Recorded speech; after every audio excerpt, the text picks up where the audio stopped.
Giants fans, what is going on? We are 0-3 on the young 2021 NFL season, but I got a deal for you guys. I did this last week on my game preview where the Giants, they took on the Atlanta Falcons. Nobody got it correct, so we're rolling it back once again. Get down in the comments and predict the score. The first person to do so, you must predict the winner and the correct score, and I will personally Venmo you $25. No fugazis, no shysters, no editors. I got my boy Jeremy Chugs. He's checking the comments, making sure no funny business is going on. But go down in the comments, get your score prediction in, predict who wins the game, the score, and if you're correct, the first one correct, I will Venmo you $25.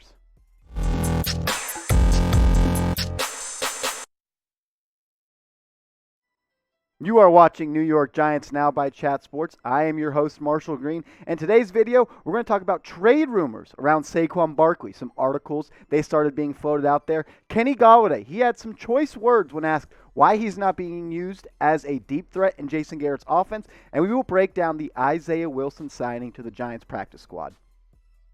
Saquon Barkley trade rumors, they are back and they are in full force. NinerNation, they floated a trade, Saquon Barkley trade idea, and they were talking about what the 49ers would have to give up for Saquon Barkley and if it would make sense if the 49ers were able to trade for Barkley. Barkley is entering his next year will be his fifth year on his rookie contract worth $7.2 million. That's a lot for a running back that hasn't been the same since his rookie year in the NFL. The NFL trade deadline, it is November 2nd. It is getting closer, and as it gets closer, we will do videos like this where trade rumors all across the internet are being put out there, and I will give you my take on it and give you my spin.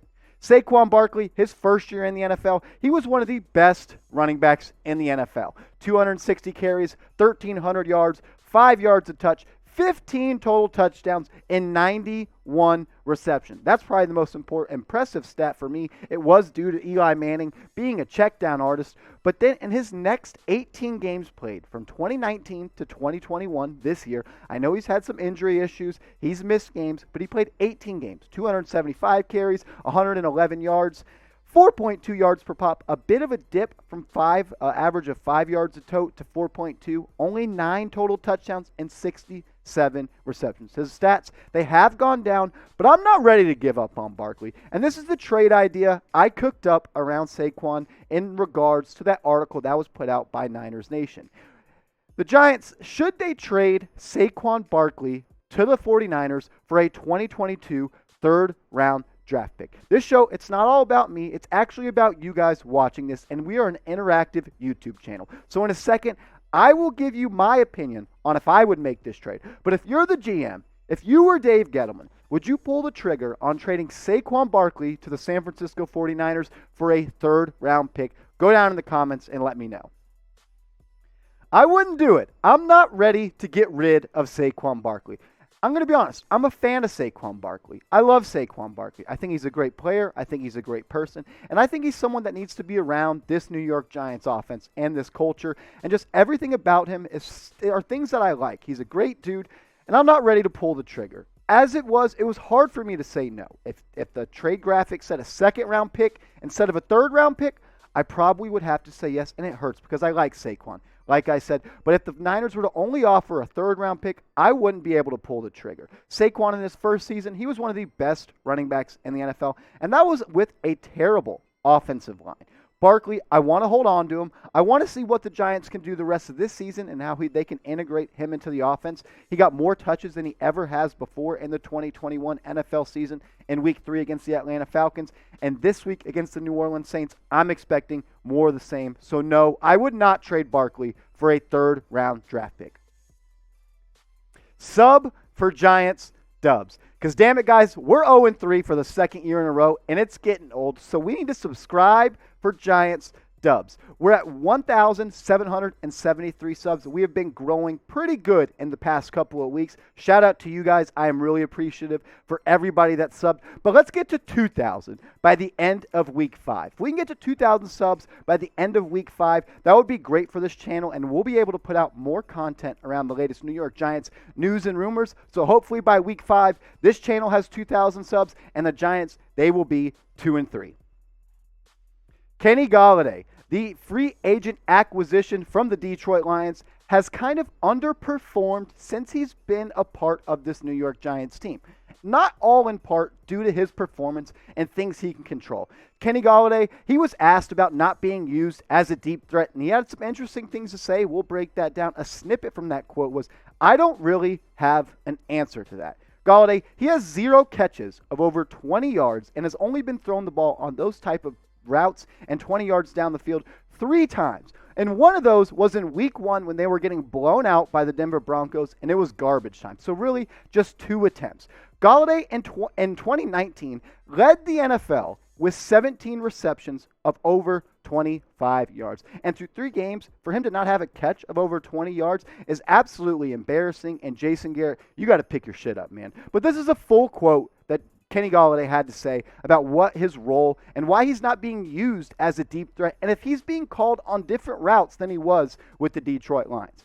I don't really have an answer to that. At the end of the day, I'm going to run what the guys want me to run. I just look at it as whenever my number is called, I just want to go out there and make the play. If it's short or long, I've just got to go out there and make the play. That's my mindset. These are Kenny Golladay's stats through the first 3 games of the 2021 NFL season. Just 11 receptions for 166 yards and 15.1 yards per catch. Over his first 4 seasons in the NFL, Golladay averaged 16.8 yards per reception. And in 2019, he led the league with 17 receptions of over 25 yards or more and was second in the NFL with 12 receptions of over 30 yards. His route tree has been absolutely different since he's come over from the Detroit Lions. When he was a part of the Lions, he was a downfield threat, someone that would put pressure on the safeties and pressure on the defensive backfield to not let him get behind them and create big plays. And since he's been a part of the New York Giants, that just hasn't been a part of his role, which is really sad to say because that's why they brought him over. Golladay is a big play receiver, and he is someone that this Giants offense needed, and they haven't capitalized on his ability yet. And there's a lot of people that could be blamed for this. Some would say Jason Garrett. Some would say Joe Judge, the offensive line. They're not giving enough time for Daniel Jones to get to his reads down the field. But I want to know what you guys have to say. Go down and let me know. Who's to blame for Kenny Golladay getting off to a slow start so far? If you think it's Golladay, go down in the comments and type KG. Or if you think it's Mr. Clapp, Jason Garrett, go down and type your JG. The New York Giants, they have signed Isaiah Wilson to their practice squad. Wilson, if you don't know, has had a troubled past, and pretty much since he has entered the NFL, he's been slowed down by himself from reaching his potential. We're now going to detail what's been going on and what has happened so far through his NFL career. April 20th, he was drafted 29th by the Tennessee Titans. July 20th, he was placed on the COVID list to open up training camp on the first day of training camp. August 20th, Tennessee State University police issued a trespass warning to Wilson when he was at a party on campus and fled from police. There were people at the incident that were arrested for drug and alcohol use. For the second time in September 2020, he was placed on the COVID list. Then later in September of that same year, he was arrested for a DUI. And then later in December that same year, he was suspended by the Tennessee Titans for a violation of team rules. Those were never announced, so I'm curious what he actually did, but we may never find out. Later December 2020, he was placed on the reserve non-football illness list. Then in January, the new year comes around, he was arrested and charged with a felony from fleeing from police in a high-speed chase where he was arrested for possession of marijuana. Later on, more troubling news for Isaiah Wilson. In February of 2021, he tweeted, "Done with football as a Titan." He eventually deleted that tweet, but the message was sent, and just a month later, I'm trying to get my months right here, he was traded to the Miami Dolphins. And then 3 days after the trade became official, he was then released by the Miami Dolphins for showing up late to his physical.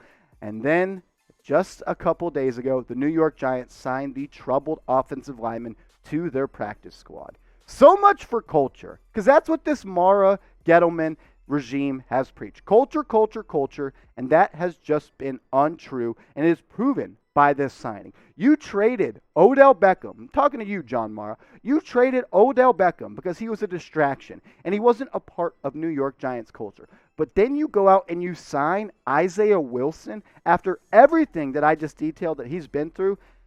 It's just maddening as a New York Giants fan. I get it. Our offensive line is absolutely terrible, and you needed to maybe hit the lottery with a guy like Wilson, who showed up today to the building, from what I'm hearing and the people that I've talked to, is out of shape and has a long way to go to get back to being in NFL game shape.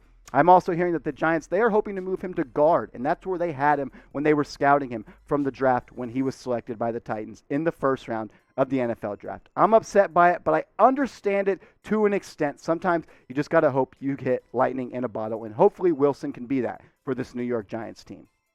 If you want to talk more New York Giants football, hit me up on Twitter at @MarshallGreen_. I'm sending out tweets on the hour about Giants. I'm answering DMs from you guys. I'm chatting up with you guys 24/7, and I want to continue to do so and grow my Twitter profile. So go and hit me up, send me a DM with any question you got around the New York Giants. The season may be over, but our coverage of New York Giants news and rumors is not. We might have 2 first-round picks in the 2022 NFL Draft, and we will be breaking it down, leading up to the 2022 NFL Draft. So if you guys want to stay up to date on everything surrounding the New York Giants, go down and hit that big red button.